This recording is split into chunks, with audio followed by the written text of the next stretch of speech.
everyone, how's it going? Thanks so much for tuning in. For today's video, we traveled up to Virginia to get an up-close and personal, in-depth look at the all-new 2015 Dodge Charger RT Scat Pack. Now, throughout this year, we've checked out a lot of the latest performance models from Dodge, including the Challenger Hellcat, the RT Shaker, and the Charger SRT. Of course, big thanks to the owner for providing this example. We'll introduce them a little later in the video, ask them some questions on their thoughts and experiences with the car so far, and have a little bit of fun. As always, guys, this is going to be a detailed, in-depth review of the Scat Pack. We'll start it up, show the engine, get an exhaust clip, go over the performance data, take it on a thorough road test, and show you many of the unique aspects of both the interior as well as exterior. And so, without further ado, let's go ahead and start her up, let her run.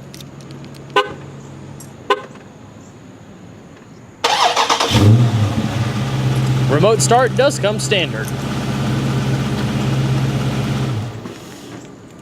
This example is finished in one of the heritage colors known as B5 Blue Pearl. The Scat Pack comes standard with cloth upholstery, but as you can see here, it can be outfitted with more premium elements including Napa leather and Alcantara upholstery.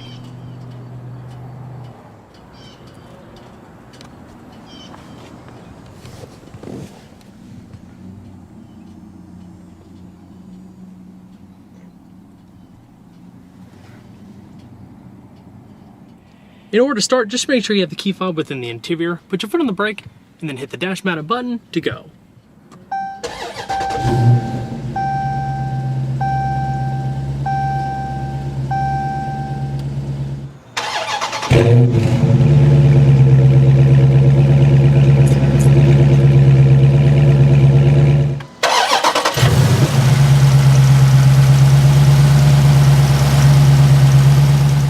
New for 2015 is an electrically assisted rack and pinion steering system for the 392 Hemi, including the Scat Pack and SRT.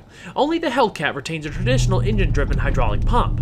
The rest of the Chargers, including the RT and the V6 models, have had electric assistance since 2011. EPS, or electric power steering, has a number of benefits as it reduces the load on the powertrain and helps improve economy and efficiency. I honestly can't tell a difference between this and the previous hydraulic setup, which is definitely a good thing. The Scat Pack feels just as connected as the SRT and delivers a lot of feedback for an EPS system. In other words, it hasn't dulled the car's character one bit in the transition. It's weighted nicely and can be stiffened up further or relaxed for comfort within the car's drive modes. All Chargers benefit from a new 3-spoke multifunction steering wheel. While the Scat Pack doesn't have the aggressive flat bottom wheel of the SRT, it's still performance oriented with upper and lower grip bolsters, perforated leather across the sides, satin silver spokes, and chrome trim across the airbag cover. All 2015 Chargers now feature some form of Chrysler Group's TorqueFlite 8-speed automatic transmission. Not only does it promise improved fuel economy over the antiquated 5-speed auto, but it creates a smoother and far more dynamic Charger than before.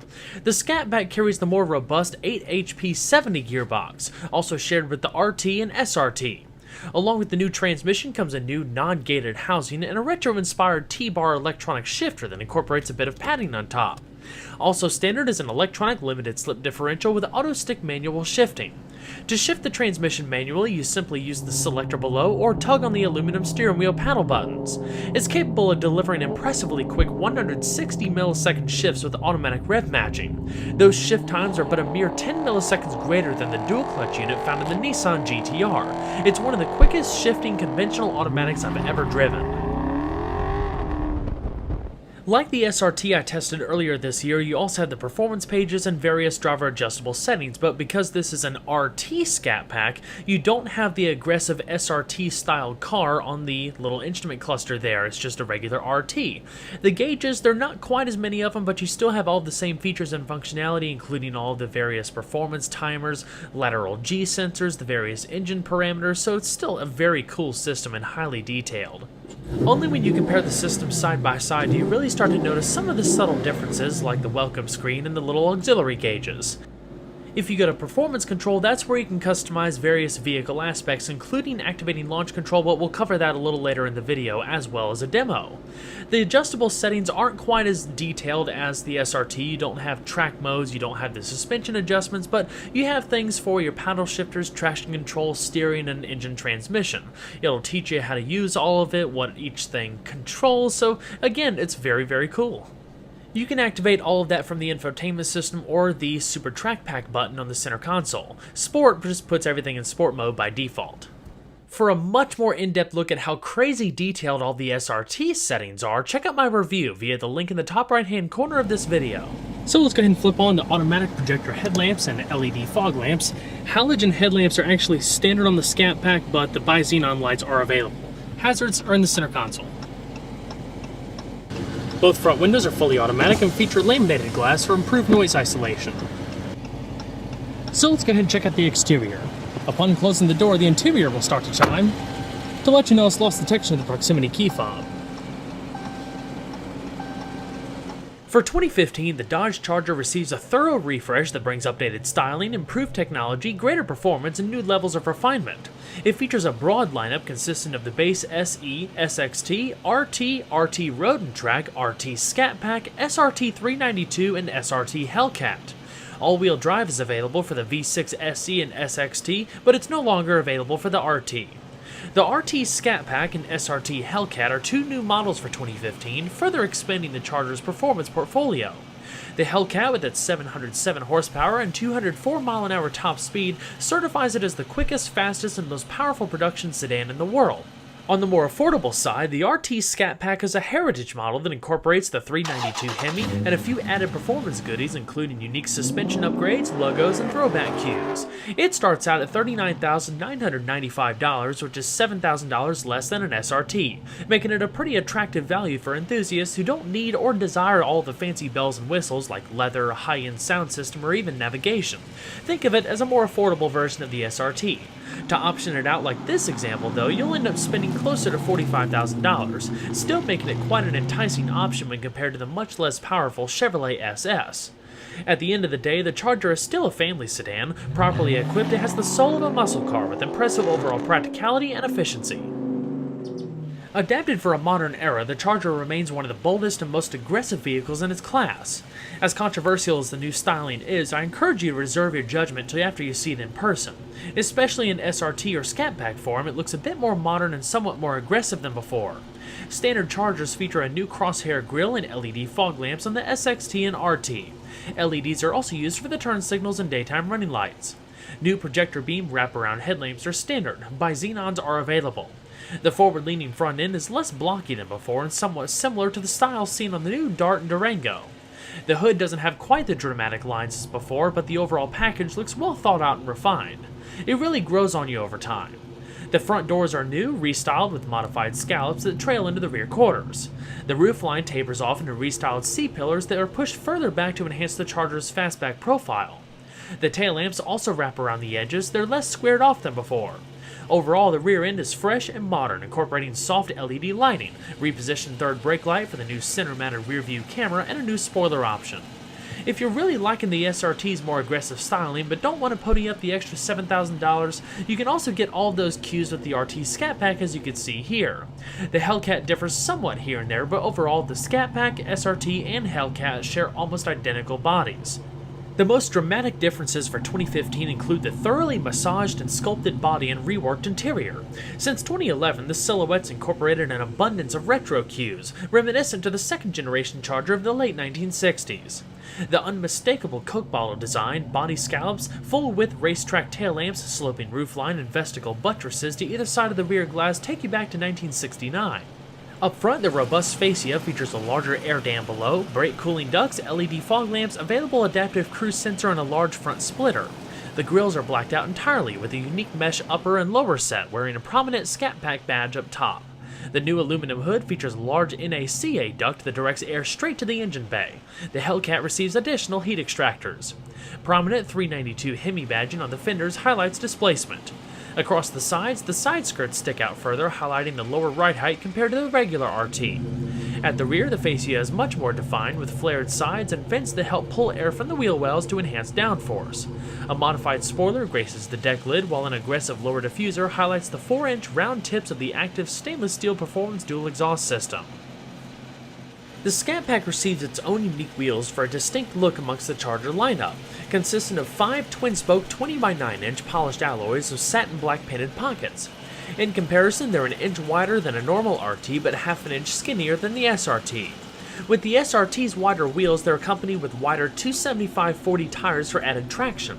The Scat Pack, however, features two 45/45 tires, which we'll talk about later in the video is probably one of the car's biggest weak points, having all that power up front, but it does make for easy burnouts.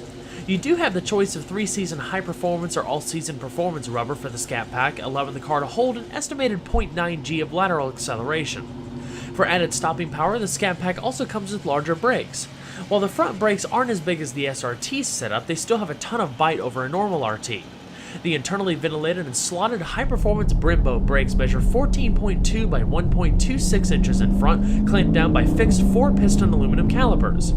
Bringing up the rear are 13.8 by 1.1 inch ventilated and slotted discs paired with 4-piston calipers, same as the SRT. The calipers are painted red for a cool contrast. With this setup, the Scat Pack is able to stop from 60 miles an hour in an impressive 106 feet.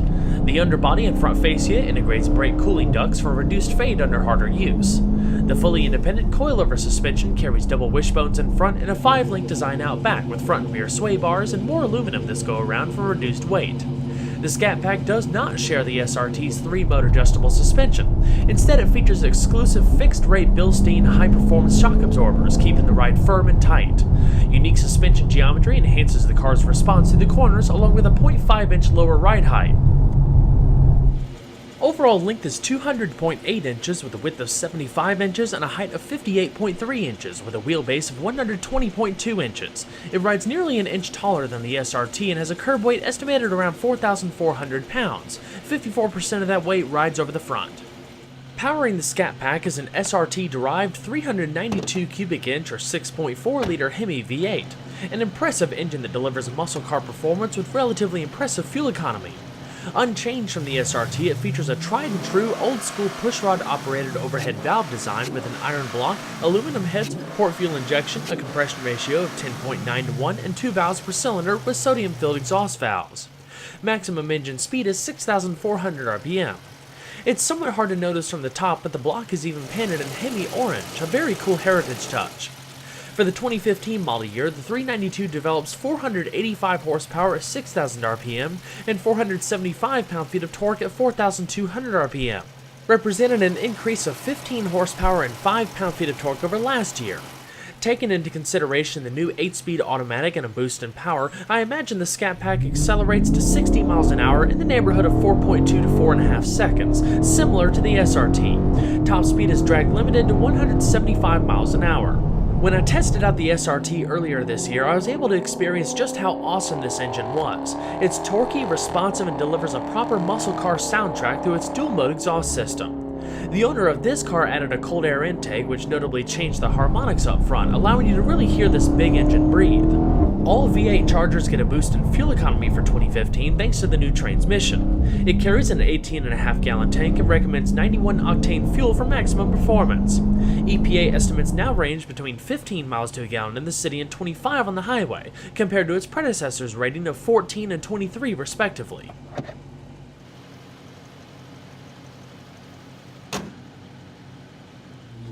As before, the interior of the 2015 Charger features stellar build quality, easy-to-use technology, and comfortable seating for up to 5 people.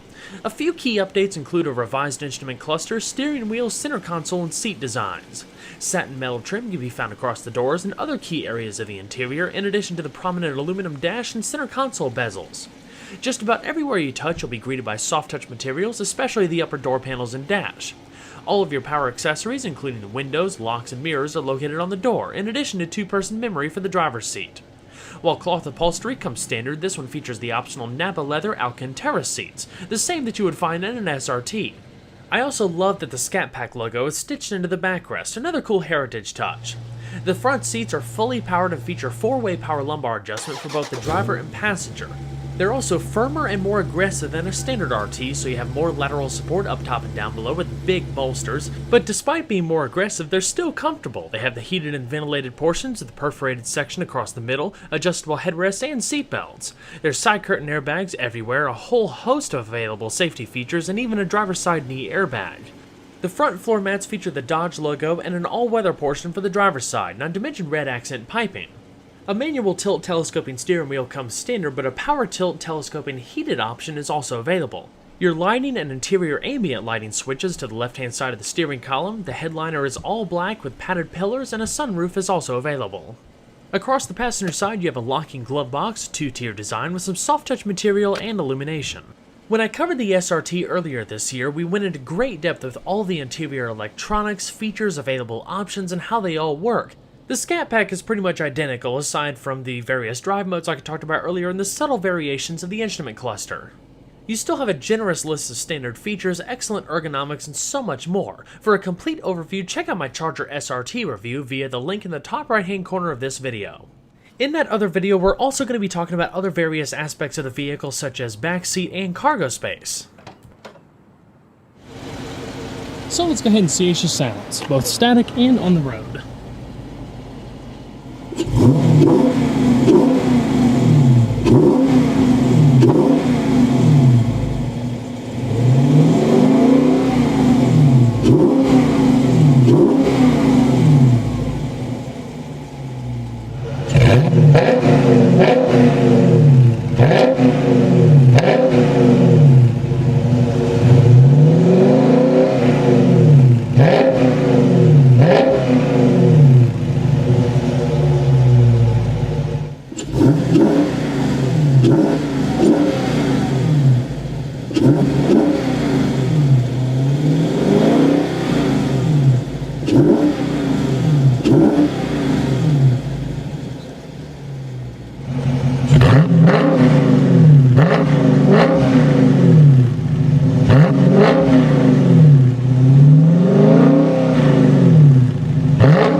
That was awesome. Yeah, Check out that smoke. That looked good. Woo! All right, we're gonna go over the launch control feature. You just pull up your launch control in the performance pages, press activate launch mode. Another function of the launch control is you can set the RPM anywhere from 1500 to 3500 RPMs. Now, I like to keep the RPMs a little bit low to keep from overwhelming the stock 245 series tires. With thicker tires or Meteor race tires, you might be able to launch a little bit higher and get even better performance out of the system. The directions move over to the driver's instrument cluster. It says to launch, press brake. You just hold one foot on the brake and quickly apply full throttle. Foot all the way to the floor on the gas, and you just let go of the brake. And the traction control takes care of the rest.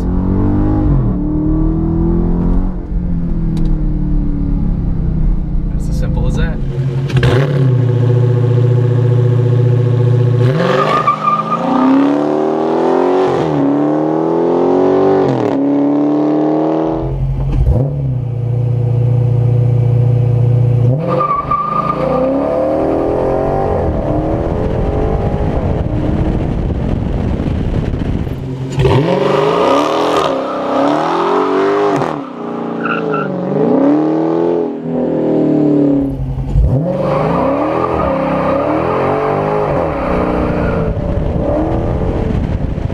What's up, guys? I'd like to introduce you to Keith. He is the owner of this beautiful B5 Blue Charger Scat Pack. I wanted to ask him a few questions just to kind of get his personal touch on owning this car. I mean, how long have you had this so far?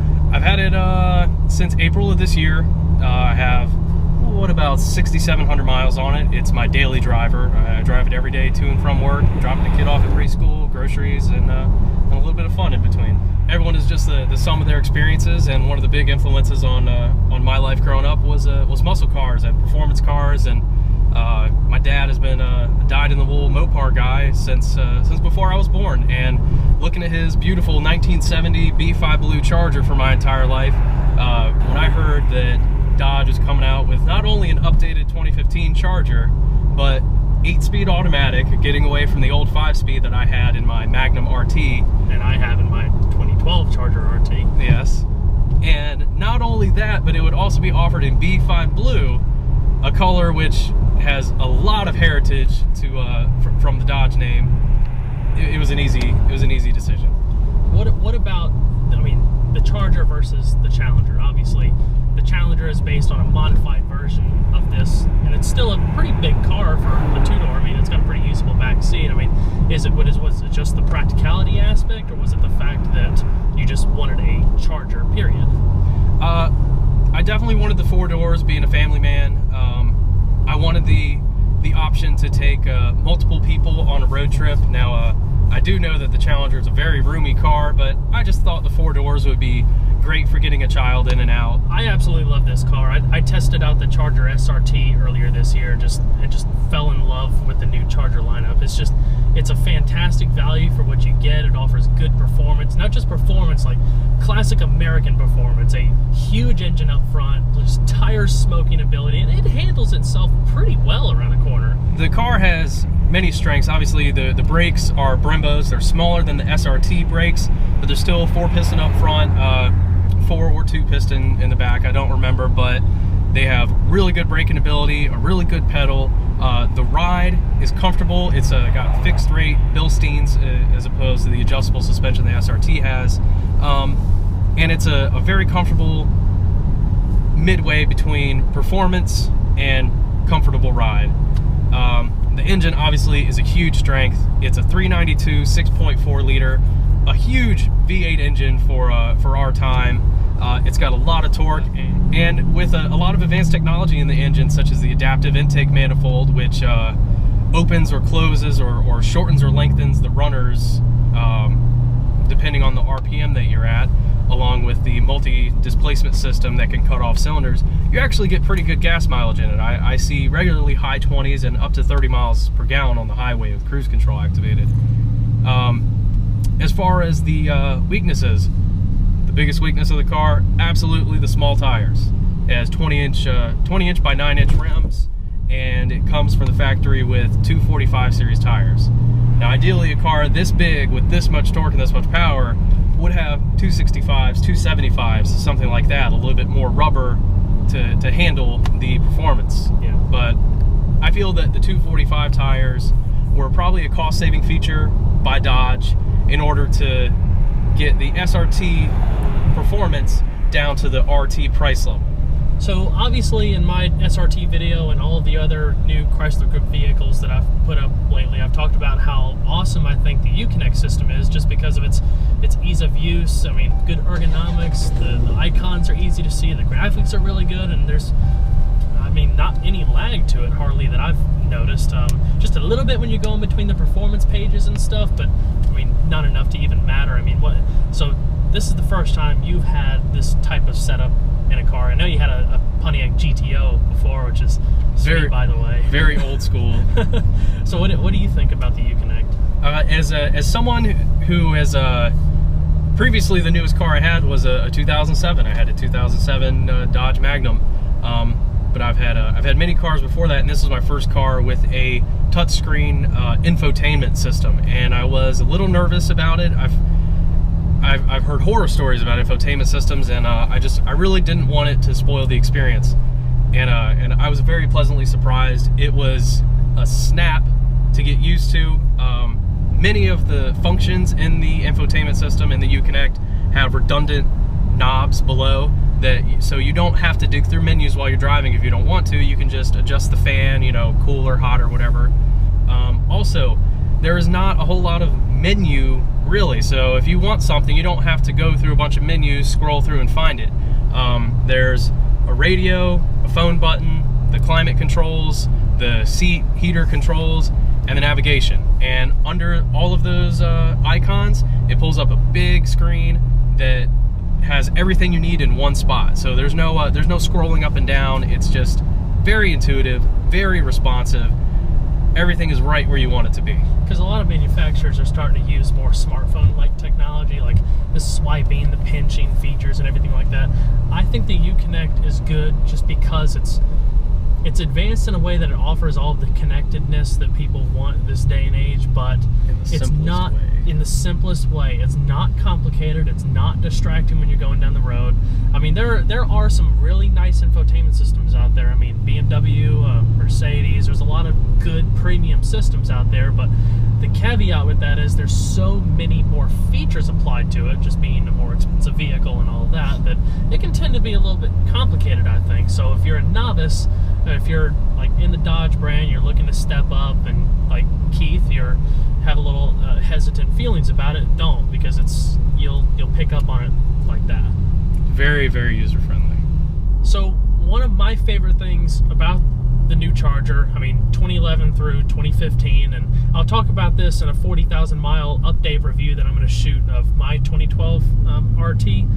But I mean, just in general, a lot of people are still posting comments and stuff about how the Charger has a plasticky interior still and all of that kind of stuff. And I say that those people have never been in or driven one of these new generation Chargers, because just about everywhere you put your hand in this vehicle, there's high quality soft touch plastics across the upper door panels, the dash. Obviously the Chryslers have more stitched material in those portions.